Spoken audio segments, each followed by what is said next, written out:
zava-miafina ara-baiboly fanambarana ny marina. Zava-miafina ara-baiboly fanambarana ny marina. Fandarana manokana izay arahanao eto amin'ny radio feon'ny lanitra 7:10 sy ny radio fifoazam-pana 2:10 ny alatsinainy ka hatramin'ny zoma manomboka amin'ny fitora alina izay anasana antsika rehetra tsy hakanavaka fa ho maro ny zavatra fantatsika mahakasika ny baiboly sy ny fahamarinana.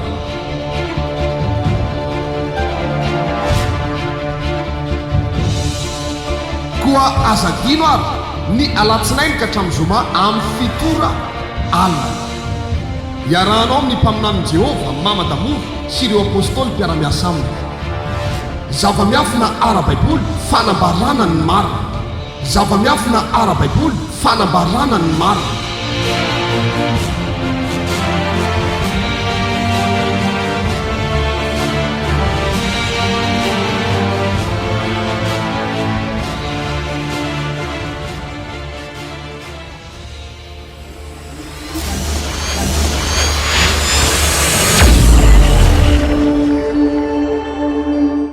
Ijery tenin'Andriamanitra isika izay voalaza amin'ny Exodus 5:30. Exodus 5:30 manomboka amin'ny andininy voalohany. Exodus 5:30 manomboka amin'ny andininy voalohany. Ny tenin'Andriamanitra izay hozaraina amintsika androany dia izay voalaza ao amin'ny Exodus 5:30 manomboka amin'ny andininy voalohany. Ny soramandry dia hovakina tahaka an'izao amin'ny anaran'i Jesosy Kristy Tompo mpanjaka ny voninahitra. Niny lazany Mosesy ny didin'i Jehova ny amin'ny tandremana ny sabata sy ny anaovana ny tabernakely ary ny zavatra nateriny olona anaovana azy. Andininy voalohany hovakina amin'ny anaran'i Jesosy Kristy Tompo zanak'Andriamanitra velona. Ary Mosesy dia namory ny fiangonana dia ny zanak'Israely rehetra ka nanao taminy hoe izao no tena andidian'i Jehova atao. Enemana no anaovana ny raharaha fa ny andro fahafito dia masina aminareo dia tena andro fitsarana ho an'i Jehova. Izay rehetra manao raharaha amin'izany dia atao maty. Aza mampirehitra afo amin'ny andro sabata amin'izay rehetra itoeranareo. Ary Mosesy ny teny tamin'ny fiangonana dia ny zanak'Israely rehetra ka nanao hoe izao no teny izay nandidian'i Jehova. Manala ao aminareo fanatitra ho an'i Jehova. Izay rehetra ampirisihiny fony dia aoka hitondra fanatitra ho an'i Jehova. Dia volamena sy volafosy, varay, ary manga sy volomparasy, sy mena sy rongony fotsy madinika, ary volonosy, ary hoditr'ondrolahy efa nomenaina sy hoditakasy, ary azo akasia sy jiloilo atao fanazavana sy zava-manitra ho amin'ny jiloilo fanosorana sy ho didikazo manimpofona, ary vato beril sy vato alasaka antranotranony ho amin'ny efoda sy ho amin'ny tsarotratra, ary aoka ny hendrehetra, ary aoka ny hendrehetra eo aminareo ho avy ka hanao izany rehetra nandidian'i Jehova. Dia ny tabernakely sy ny lainy sy ny firakony sy ny farangony sy ny zanakazony sy ny barany sy ny andriny sy ny faladiany, ary ny fiara sy ny baony sy ny rakotra fanaovam-panavotana sy ny efitra lamba fanakonana, ary ny latabatra sy ny baony mba amin'ny fanaka rehetra momba azy, ary ny mofo aseho, ary ny fanaovan-jiro ho fanazavana mba amin'ny fanaka momba azy, ary ny lela fanaovan-jirony sy ny jiloilo atao fanazavana, ary ny altara fandoroana didikazomanitra sy ny baoany, ary ny jiloilo fanosorana sy ny didikazo manimpofona, ary ny varavarany lamba ho eo amin'ny varavarany tabernakely, ary ny altara fandoroana any fanatitra dorana sy ny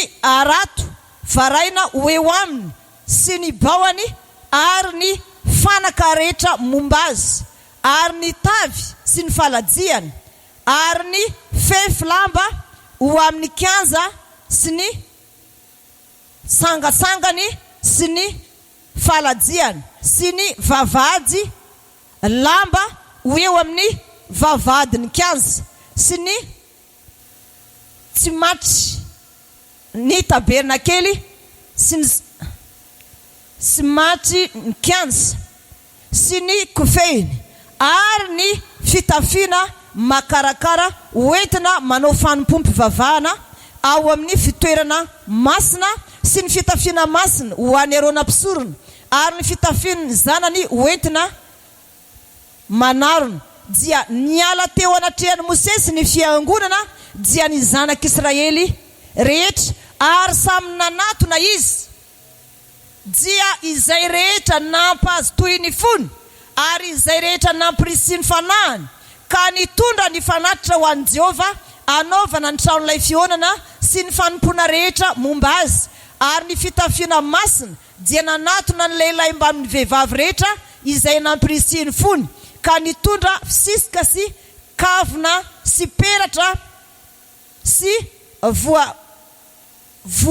volamena dia izay firavaka volamena samihafa rehetra dia ny olona rehetra izay efa nanatitra volamena ho fanatitra ho an'i Jehova ary ny olona rehetra izay nanana manga sy volomparasy sy mena sy rongony fosy madinika sy volonosy sy hoditr'ondrilay efa nomenaina ary hodi-takasy dia nitondra azy izay rehetra nanatitra fanatitra volafotsy sy varaina dia nitondra ny fanatitra ho an'i Jehova ary izay rehetra nanana hazo akasia anaovana zavatra ho amin'ny fanompona dia nitondra azy ary ny vehivavy rehetra izay endry dia namoly tamin'ny tanany ka nitondra izay nofilesiny dia ny manga sy ny volomparasy sy ny mena ary ny rongony fosy madinika ary ny vehivavy rehetra izay nampahazo toy ny fony tamin'ny fahendrena dia namoly ny volonosy ary ny loholona nitondra ny vato beryl sy ny vato alasaka antranotranony ho amin'ny efody sy ho amin'ny sarotratra ary ny zavatra manitra sy ny dililo atao fanazavana sy ho amin'ny dililo fanosorana ary ao amin'ny ditikazo manompofona ary ny zanak'Israely nitondra fanaty sitrapo ho an'i Jehova dia ny lehilahy sy ny vehivavy rehetra izay nampirisiny fony hitondra izay anaovana zavatra rehetra nandidian'i Jehova any Mosesy atao ary hoy Mosesy tamin'ny zanak'Israely indro efa notonon'i Jehova anarana Bezalila zanaky Uri zanaky Uri ary amin'ny firenen'i Joda ka efa nofenony fanahin'Andriamanitra dia fahendrena sy fahiran-saina sy fahalalana ny amin'ny taozavatra samihafa dia ny amorosaina anao asa kanto sy hiasa volamena sy volafosy ary varaina ary ny anamboarana vato alasaka antranotranony sy ny andrafitra hazo hanaovana zay asa kanto samihafa rehetra ary ny fahaizana ampianatra koa dia efa nataon'Andriamanitra tao am-pony dia izy sy Oliaba zanaky Ahisama ka avy amin'ny fireneny Dana ary efa nofenona fahendrena izy roa lahy anaovana ny taozavatra samihafa dia ny any mpiasa tefy sy rafitra ary ny any mpanenona mahetenona samihafa soratra dia amin'ny manga sy volomparasy sy mena ary amin'ny rongony fosy madinika ary ny any mpanenona dia hompanao ny asa samihafa sy hompamorona ny asa kanto. Amen. Dia hoy zareny sika indray ny amin'ny toko fahefapolo amin'ny Exodosy ihany toko fahefapolo eo ambadika eo ihany Exodosy toko fahefapolo manomboka amin'ny anjininy voalohany. Exodosy toko fahefapolo manomboka amin'ny anjininy voalohany hovakiana ny teny amin'ny anaran'i Jesosy Kristy Tompo. Ary Jehova niteny tamin'i Mosesy ka nanao hoe amin'ny andro voalohany amin'ny volana voalohany dia sangano ny tabernakely tranolay fionana ary ataovy ao ny fiaran'ny vavolombelona dia antony ny efitra lamba anakona ny fiara ary ampijiro ny latabatra ka alaharo izay alahatra eo amboniny ary ampijiro ny fanaovanjiro ka ampireheto ny jiro ary ny altara volamena fandorona jitsikazo manitra dia ataovy eo anoloany fiaran'ny vavolombelona ary ny varavarana lamba dia ataovy eo amin'ny varavarana tabernakely ary ny altara fandorona ny fanatitra dorona dia apetrao eo anoloan'ny tabernakely ny tranolay fionana ary ny tavy dia apetrao eo anelanelan'ny tranolay fionana sy ny altara ka asio rano ao anatiny ary amboary ny kianja manodidina ka antony ny vavahady lamba eo amin'ny vavahadiny kianja ary alao ny jilo fanosorana ka hosory ny tabernakely sy izay rehetra ao dia amasino izy mamy ny fanaka rehetra momba azy ka dia ho masina izy ary hosory ny altara fandorona ny fanatitra dorana sy ny fanaka rehetra momba azy ary amasino ny altara dia ho masina indrindra izy ary hosory ny tavy sy ny faladiany dia amasino izy. Amen. Aty amin'izay nareo mijery a.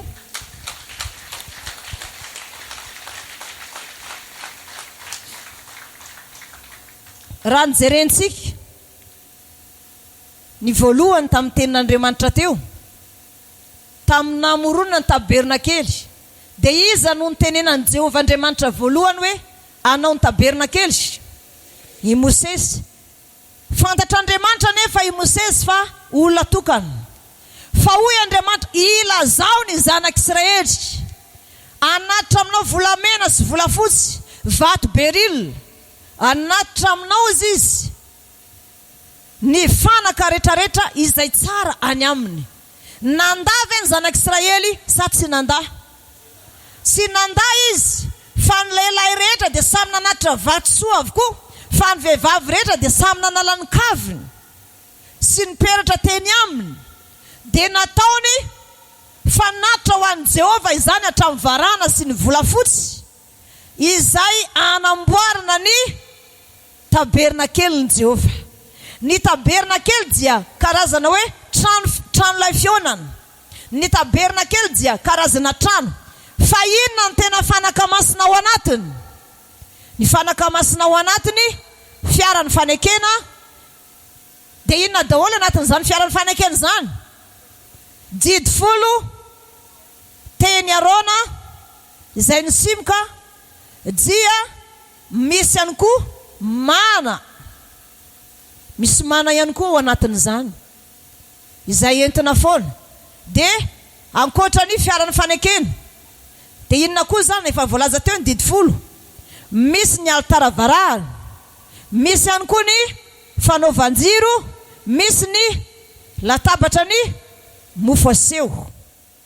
Izany zavatra izany dia nanentanana nilazain'i Jehovah Andriamanitra ny zanak'Israely anao an'izany zavatra izany. Fa rehefa tapitra ny tenin'i Mosesy dia lasa ny lehilahy sy ny vehivavy rehetra izay nampirisihiny fony fa tsy noterena, izay nampirisihiny fony tsy misy arakaraka, izay nampirisihiny fony noho ny fitiavany an'Andriamanitra, izay nampirisihiny fony tsy misy fimonomononana. Fa raha vao nilasaka ny tenin'i Jehovah Andriamanitra fa hoe anao ny tabernakely sika ka izao daholo ny fanaka tao anatiny, teneno ny olona anatitra volamena sy volafotsy sy varahana ary ao anatin'izany ihany koa ny hoditr'ondry hoditra osimaina, ao anatin'izany ihany koa ny vatosoa. Sy nisy nandany olona fa rehefa samy nody izy dia samy niazakazaka nandeha nanatitra an'izany. Ary nisy olona tao Bezalila sy Oliaba nomena Andriamanitra fahazava'n-saina sy fahiratan-saina andrafitra an'izany zavatra izany. Satria ny antony, raha ohatra ianao izany ka hoe hipetraka amin'ity mametraka ilay vita eto Betlehem sika, fanontaniana mipetraka, afaka hipetraka eto ve ny Levita raha tsy manana trano hipetrahana? Tsy afaka hipetraka izy. ianao ihany koa tsy afaka hipetraka any amin'ny fokotalo misy ianao any raha tsy manana trano hipetrahana. Jehovah Andriamanitra ve afaka tena hitoetra amintsika izy raha tsy manana trano hipetrahana sa tsy afaka hitoetra? Tombony lehibe ho antsika ry havana ny fanaovantsika ny tabernakely. Tombony lehibe ho antsika ny fananantsika n'izany tabernakely zany. Halleluja! Aza mijery ny vola hoe nafoina ho an'Andriamanitra ianao fa tsy misy verina any ariary zany. Aza malahelo ny zava-soa izay efa nomenao ianao, na dia efa nanao sakrifisy, na dia efa nanome zavatra tsy foinao. Tahaka ny Abrahama izay lazain'i Jehovah Andriamanitra manao hoe atery fanatitra hoay ry Abrahama Isaka zanakao lahatokana, ilay tianao, ilay maminao, ilay sifonao, izy no tiako ataonao fanatitra dorana. Ianao rainy misy hanolotra azy. Nanday Abrahama sa tsy nanday? Tsy nanday satria tiany Abrahama omba azy sy taranany mandrakizay ny tanan'Andriamanitra ry havana. Halleluja! Halleluja! Eto azany dia milaza amintsika. Ataovy mafy ny teka ho an'i Jehovah Andriamanitsika. Fotoana anaovan'Andriamanitra fanekena amintsika amin'ny androany. Halleluja! Izy amintsika nahita ny famantarana tamin'ny volana tamin'ny alina. Reny tany amin'ny fandarana sy efa nilaza tamintsika ve za tany amin'ny fandarana hoe androany alina na rahapiso amin'ny fotoam-bavaka Jehovah anome famantarana ansika fa anao fanekena amintsika izy. Marina ny teniko sa diso? Asangano sara ny tanina zay nahita an'iny. Zay momba ansika ry havan'Andriamanitra asio teka mafy. Halleluja! Halleluja! Iny famantarana iny vao tonga fotsiny dia niteny Andriamanitra. Entaony ny olona hanao fanatrany amin'ny tabernakely fa ho fizan-toetra azy zany, fa ho hitako eo ny fitiavany ahy. Efa nilaza taminy any efa nanao ireo olona ireo sy tiako terena amin'izany sony satria mamindrafo amiko tompo fa sy tiako sony ilazan'izany aminy. Izy ary efa nanao be. Dia hoy Andriamanitra, raha tsy mananao ny lanitra hitoeranareo dia tsy ho tafatoetra any an-danitra nareo raha tsy misy trano hipetrahanareo any. Raha hitoetra aminareo ka ombanareo ampino kristiana miara-mivavaka sy ny fiangonana kristiana miara-mivavaka.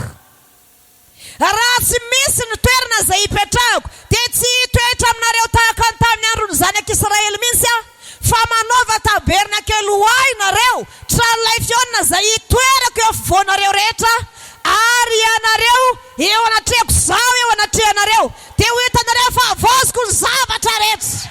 Halleluja! Halleluja! Indro avozon'Andriamanitra ny zavatra rehetra.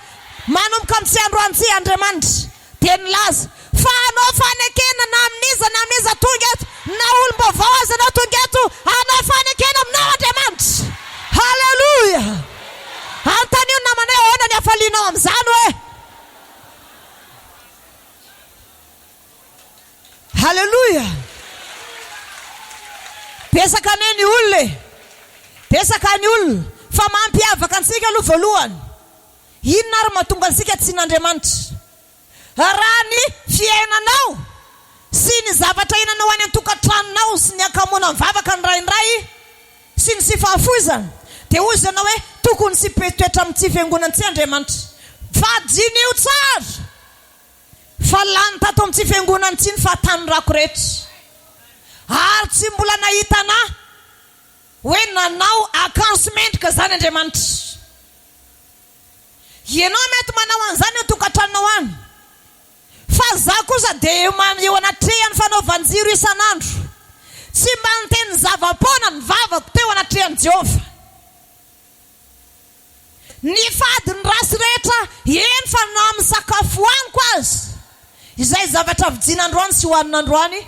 Mandra-paharivany andro iny aloha, raha piso iny vao hoanina. So dia olona maloto ny vidianana an'iny.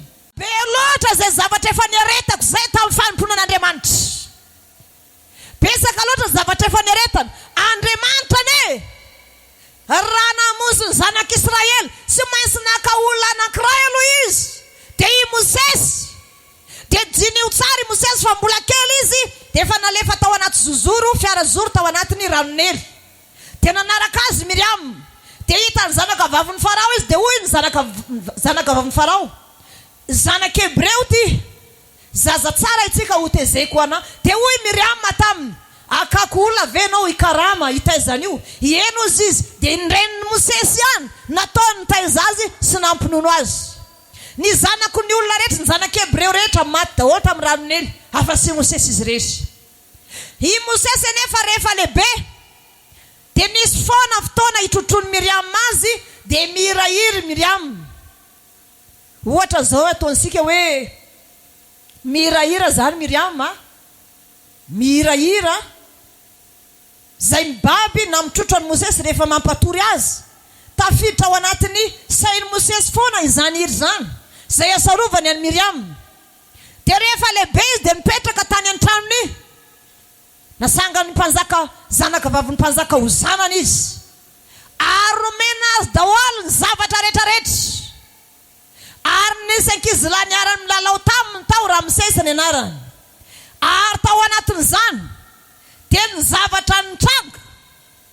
Izy roa samy miara milalao soavaly, samy zanaka mpanjaka tao. Rehefa nandeha amin'izay ka nisy Hebreo na zanak'Israely anankiray niady tamin'ny Egyptiana, dia nasiny Mosesy ilay Egyptiana dia maty dia naleviny. Manaprofo zany fa na dia nitoetra tao an-tranon'ny mpanjaka azy izy, sy mba nirehireo hoe eo nareo zanak'Israely lasa andevo eo, fa zatsy na dia hoe Egypte na dia Hebreo aza dia niadina an-tranon'ny mpanjaka. Sy mba nisy an'izany taminy, fa inona foana tao anatin'ny fon'ny Mosesy. Ao amin'ny Hebreo dia manoratra mihitsy, milaza ny epistily fa naleon'ny Mosesy niatra fahoriana niaraka tamin'ny zanak'Israely vetivety mba handovany fiainana mandrakizay, toy izay iadana ao anatin'ny tranon'ny Farao nefa avy eo overiny fanahy. Eto amin'ny tsy fiainany tsy misy fanjakana anankiroa. Na ianao zany iaraka aminay ao amin'ny tabernakely, iaraka amin'ny Jehova, na iaraka amin'izao tontolo izao, fa samy misy fiafarany daholo, ny fiarahana amin'ny Jehova Andriamanitra sy ny fiarahana amin'ny tsy zao tontolo izao ty. Tsy misy mandrakizay eto, fa manana fotoana samy elana eto daholo. Fa ny fotoana anankiray ihany izay sy maintsy ionana dia eo amin'ny fahafatesany. Rehefa nandeha nefa ny fotoana dia fantatra ny Farao amin'izay hoe ay Mosesy, na dia efa nitezaina tato mbola kely azy izy dia fantany fa zanak'Israely izy. Rehefa fantany zany dia nisy fotoana ihany koa mbola niadeny koa ny zanak'Israely sy ny Egyptiana anankiray. Dia rehefa nampisarany Mosesy zareo dia hoy izy, iza moa nanome fahefananao ampisaraka anay, fa naninona izay ny sarahanao? Sa ianao ihany koa izy, sa ianao ihany koa mitetika ny amerina le tahaka omaly namononao an'ilay Egyptiana dia nandevenanao azy. Ary rehefa reny Farao zany dia nieritreritra izy hoe efa miadana. Nesona tamin'ny fanandevozany Mosesy tany anaty rano nahitana azy, nitezaina tato anatin'ny lapan'ny mpanjaka, mbola zany ihany koa ny ataony. Rehefa henony Farao zany dia nitady hamonony Mosesy izy, dia nijanona tao tany amin'ny tany Egypta ave Mosesy sa nitsoaka izy tany amin'ny tsoana tany izy dia nanambady izy. Ary rehefa nambady izy dia niteny tamin'ny rafozany izy. Nandeha niandro ny rafozany tany izy dia tany nisehony Jehova tamin'ny roy memy, ry Mosesy, ilay Farao saika mononao iny ane efa maty iny, mandeha anao verinany, fa la niaraka nitezena taminao. Ino ny mpanjakao le niarany lalao soavaly taminao iny, mandehany anao mandehany. Fa rehefa nanjinika dia hitako fa zanak'Israely le andevosinao amin'ny tany Egypta. Efa 100 taona zay na nandevozana azy tao. Na tonga azy 370 taona, 3 taona nipetrahany ery Josefa tao sy ny rahalahy, efa 100 taona ny fanandevozana. Dia izao ny tenenin'Andriamanitra, hitako tokoa ny fahorian'ny oloko any Egypta, reko ny fitarainany, fantatry ny alahelo ny hidinao zao, amonjy azy amin'ny tanina mahery, amonjy azy amin'ny Egyptiana, ka hitondra azy any amin'ny tany sosy malalaka, dia tany tondratra nono sy tantely ry havana. Halleluja! Androany dia tanteraka eto zany teny zany. Amin'ny tsy androany tsy Andriamanitra dia ilaza amintsika hitako tokoa ny fahorian'ny kristiana miara-mivavaka rehetra. Reko ny fitarainany fantatry ny alahelony. Misy amin'izy ireo marazy, misy ananany latrosa, misy tsy anasa. Hita n'Andriamanitra ny fahorianao. Fa amin'ny tsy androany tsy hidina eto izy androany. Haleluya! Anafaka na fahorianao rehetra izy. Ary tondranao any amin'ny tany soso malalaka dia tany tondradrinao sy ho tanteraka aminao tokoa ane izany. Sy miandry rehefa avy eo zany fa zao dia zao. Ilazan'Andriamanitra manao hoe hitako tokoa ny fahorian'ny oloko eto Betlehema Anjoda. Fantatry ny alahelony, reko ny fitarainany, hidinao izao. Andeha hamonjy azy amin'ny tanany fahavalony rehetra. Manomboka androany tsy dia misava ny aizina rehetra eo amin'ny fiainanao. Miala ny alahelonao rehetra, misava ny azy-pito rehetra. Manomboka mamiratra amin'izay ny fahazavana rehetra eo amin'ny fiainanao. Minoany zany ianao. Zaho miteny an'izany ary Jehova no mampiteny aho. Fa ny aizina amin'ny fiainanao manomboka mirapiratry ny mazava. Tapitra ny alahelo. Izy aniraka ny anjeliny fitahiny. Anome fanambinany, fahombiazana ao anatin'ny tokantranao ka ho tahinany ny asan'ny tananao rehetra. Ho tahinany ny asan'ny tananao rehetra. Ho tahinany sakafo anao. Ho tahinany fitadiavam-bolanao. Ary ho asan'Andriamanitra ny ara-pananao. Ho ampiasain'Andriamanitra ny anao. Handovany fiainana mandrakizay ianao. Ho anao izany rehetrarehetra izany. So lazain'Andriamanitra ny firenena maro dia hitady anao. Ny fianakavianao dia hitady anao. Ireo olona manodidina ny tranonao reo dia jereo tsara. Fa iravahanao reo, ireo olona reo dia tonga hitady famonjena ao aminao. Jehova no miteny an'izany androany. Fa ny olona rehetra eto vita ny adinao. Vita ny adinao. Vita ny adinao. Vita ny adinao. Vita ny adinao. Misava ny aizina rehetra amin'ny anaran'i Jesosy. Misava ny aizina rehetra. Ny fahavalonao rehetra Jehova ny ady aminy androany. Dia ho hitanao zany dia ho falinao. Ho hitanao zany dia ho raviravanao. Jehova hiady ny adinao rehetra. Asehon'Andriamanitra tahaka ny tamin'ny Farao. Ary ny fahavalonao dia hita loza folo izy. Dia ho fantany fa ny anaran'i Jehova no antsoina aminao dia atahotranao ny olona. Haleluya! Ny olona rehetra tonga eto omban'Andriamanitra avokoa. Na mbola voandroany azy anao tonga eto, anjaranao zany teny zany. Iova tanteraka ny fiainanao. Iova tanteraka ny fiainanao. Jehova efa tonga eto amin'izao fotoana izao. Jehova mamangy eto amin'ity toerana ity. Jehova mamangy antsika. Izy milaza efa ela ny aretanao zay. Efa ela ny taraninao zay. Tonga Jehova mamangy anao tsy androany ity. Ilaza aminao fa vita ny adinao rehetra. Zanaka ianao zany teraka anao anio. Zanaka ianao zany teraka anao anio ho Jehova.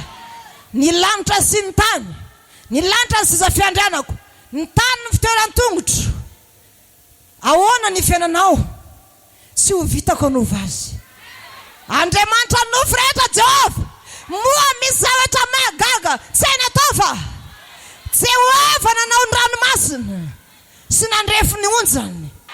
Raha nahay an'izany izy, hainy manova tantaram-piainana amin'ity androany tsisy.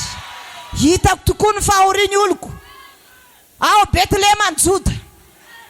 Sy any ivelany rehetra any izay miaso ny anaran'i Jehova. Any ampitany ranomasina rehetra any izay any amin'ny faritany rehetra. Hitako ny fahorian'ny tsy fiangonany tsisy. Mivavaka amin'ny tany isan'andro. Mitaraina ao anatren'Andriamanitra. Manao alim-bavaka isaky ny alina. Fantatry zany. Tsy misy miafina amiko Jehova ny fiainanao. Na ny mpiry, na ny mpitendry, na ny mpino rehetra ato. Efa nanjinika anao nandritra ny alina. Tahaka ny nandiniako, na ny rako, any Aserosy. Anjinika momba ny Mordekay. Raha nandrea fa asangana amin'ny antony amin'ny azo izay nasangany amana izy. Tao anatin'izany nandiniako. Hoe ianao ry Aserosy zareo ny boky fitadidiny. Fa misy soa nataony Mordekay ianao. Tahaka an'izany nandiniako anao. nahitako ny fivadiakanina, nahitako ny fahafoizanao rehetra, nahitako ny fiderana zay nataonao ao Jehova, nahitako ny zavatra rehetra zay efa nomenao anahy eto amin'izao ora sy fotoana izao, mamanga izao fiangonana izao eto amin'izao fotoana izao. Ataovy ny tabernakely hitoerako eo foanareo, ary fanekena mandrakizay no ataoko aminareo, tsy ala aminareo intsony. Ato no ahitako fahamasinana, ato ahitako fanompona tahaka ny Mosesy. Fantatra ianao, fantatro efa voasoratra amin'ny bokin'ny fiainana ny anaranao, efa navelako ny eloko rehetra, efa namindra fo taminao aho. Jehova no anarako, zao lay izy atzay, zao lay izy mandrakizay, Andriamanitra Abraham, Andriamanitra Isaka, Andriamanitra Jakob, Andriamanitra Israely, Andriamanitra ny Kristiana miara-mivavaka. Aza matahotra, fotoana androany anaovako fanekena aminao. Dia ombanao sy ny tananakao rehetra, dia ombanao sy ny tananakao rehetra. Androany ny fotoana zay hanomezanao azy izay foinao, fa hitoetra eo amin'ny fanatrehanao ah, hitoetra aminao ah, anangana ny tabernakely koa.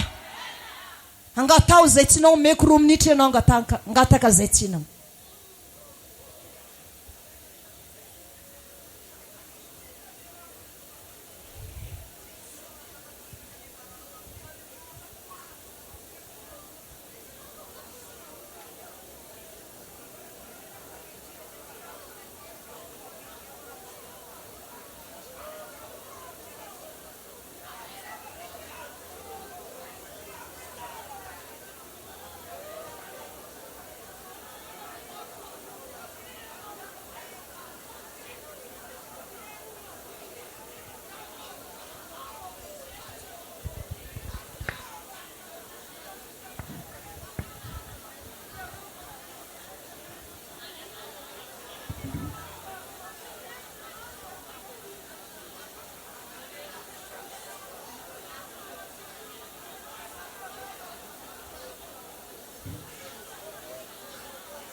Angenisika amin'izao fotoana izao, izao lazainy Deutéronomie 4:20, Andininy 2:20.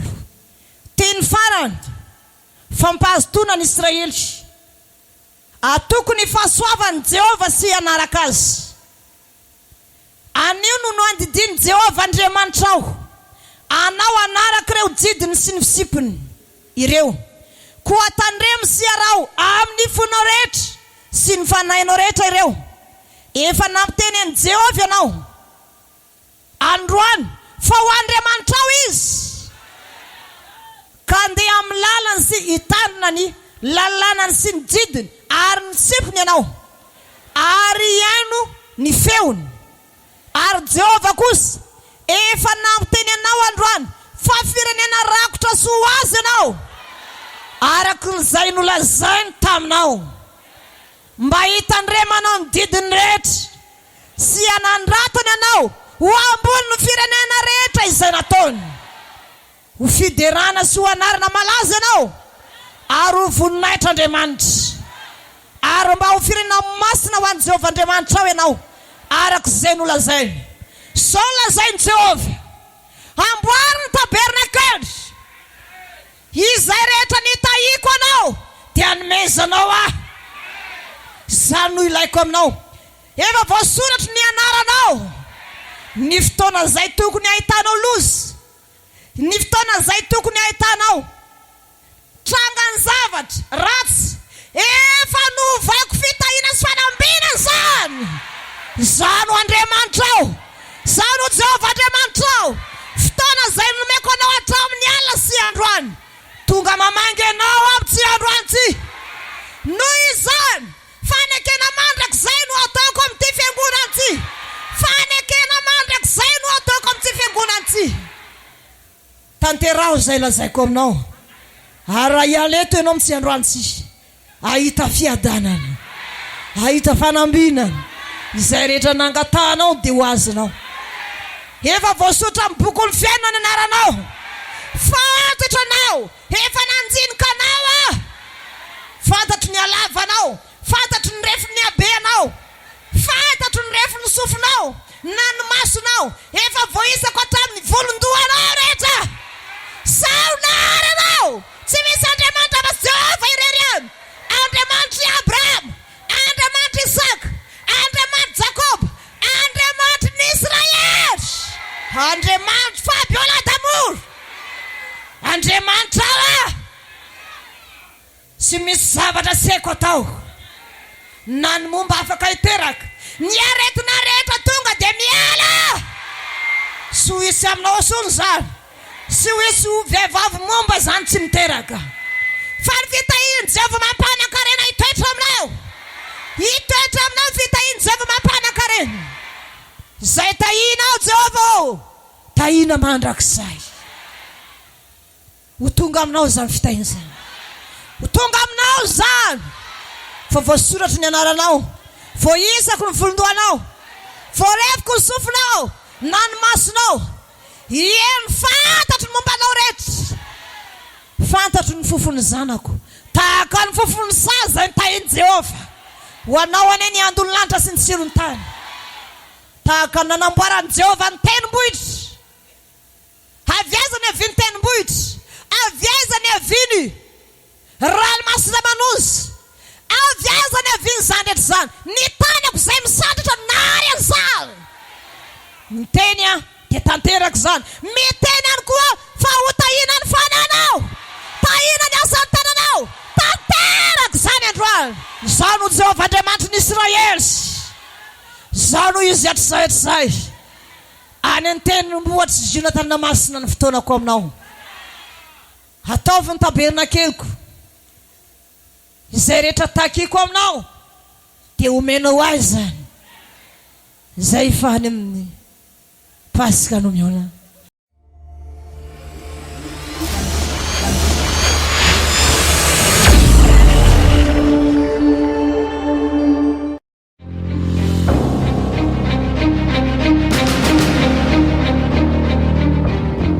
Zava-miafina ara-baiboly, fanambarana ny marina. Zava-miafina ara-baiboly, fanambarana ny marina. Fandarana manokana izay arahanao eto amin'ny radio feon'ny lanitra 7:10 sy ny radio fifoazam-pana 2:11 ny alatsinainy ka hatramin'ny zoma manomboka amin'ny fitora alina izay anasana antsika rehetra tsy hakanavaka fa ho maro ny zavatra fantatsika mahakasika ny baiboly sy ny fahamarinana.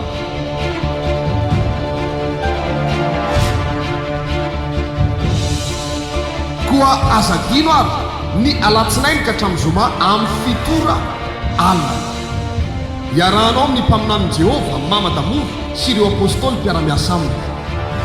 Zava-miafina ara-baiboly, fanambarana ny marina. Zava-miafina ara-baiboly, fanambarana ny marina.